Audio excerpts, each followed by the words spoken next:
திமுக MLA பழனியாண்டிக்கு சொந்தமான குவாரியில் நடைபெற்ற முறைகேடுகளை நியூஸ் தமிழ் அம்பலப்படுத்தியது. இந்த நிலையில் செய்தியாளர், ஒளிப்பதிவாளர் மீது தாக்குதல் நடத்தப்பட்டது. வீடியோ ஆதாரங்கள் இருந்தும் போலீசார் முறையாக விசாரிக்காத நிலையில் நியூஸ் தமிழ் வழக்கு தொடர்ந்திருக்கிறது. சென்னை உயர்நீதிமன்றத்தில் எம்எல்ஏ பழனியாண்டிக்கு எதிராக நியூஸ் தமிழ் சார்பில் வழக்கு தொடுக்கப்பட்டிருக்கிறது. அந்த வழக்கின் சாராம்சம் சிபிஐ விசாரணை கோருகிறது நியூஸ் தமிழ்.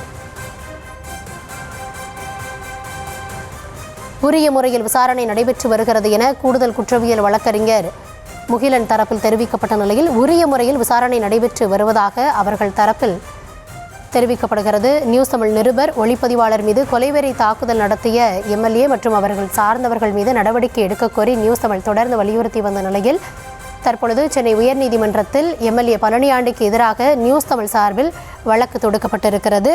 கூடுதல் விவரங்களோடு செய்தியாளர் மதியழகன் இணைந்திருக்கிறார். மதி, உங்களிடம். கரூர் மாவட்டம் குளித்தலையில் திருவரங்கம் எம்எல்ஏ பழனியாண்டிக்கு சொந்தமான சட்டவிரோத குவாரி இயங்கி வருகிறது. இதனை செய்தியாக்க கடந்த ஜூன் மாதம் 30ஆம் தேதி திருச்சி நியூஸ் தமிழ் செய்தியாளர் கதிரவன், ஒளிப்பதிவாளர் செபாஸ்டியன் உள்ளிட்டோர் சென்றனர். நியூஸ் தமிழ் செய்தி குழுவினர் படம் பிடிப்பதை அறிந்த எம்எல்ஏ பழனியாண்டி, அவரது மகன் உள்ளிட்டோர் நியூஸ் தமிழ் குழுவை கடுமையாக தாக்கி கேமரா உள்ளிட்ட உபகரணங்களை சேதப்படுத்தினர்.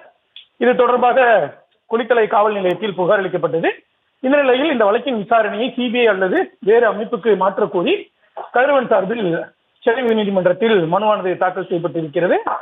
மனுவில் பழனியாண்டி மீது அளிக்கப்பட்ட புகார் மீது குளித்தலை காவல்துறை முறையாக விசாரிக்காமல் அவருக்கு சாதகமாக செயல்படுவதாகவும் மனுவில் தெரிவிக்கப்பட்டுள்ளது. பழனியாண்டி உள்ளிட்டோர் தாக்கியதற்கான வீடியோ ஆதாரங்கள் இருந்தும் போலீசார் முறையாக விசாரணை நடத்தவில்லை என்றும், பழனியாண்டி தனது அரசியல் மற்றும் அதிகார பலத்தை பயன்படுத்தி விசாரணையை நீர்த்து போக செய்யக்கூடும் எனவும் மனுவில் தெரிவிக்கப்பட்டுள்ளது.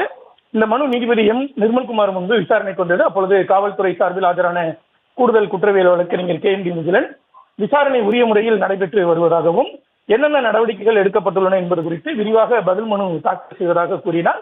இதனை ஏற்றுக்கொண்ட நீதிபதி பதில் மனு தாக்கல் செய்ய உத்தரவிட்டு வழக்கை மார்ச் 23ஆம் தேதிக்கு ஒத்திவைத்தார்.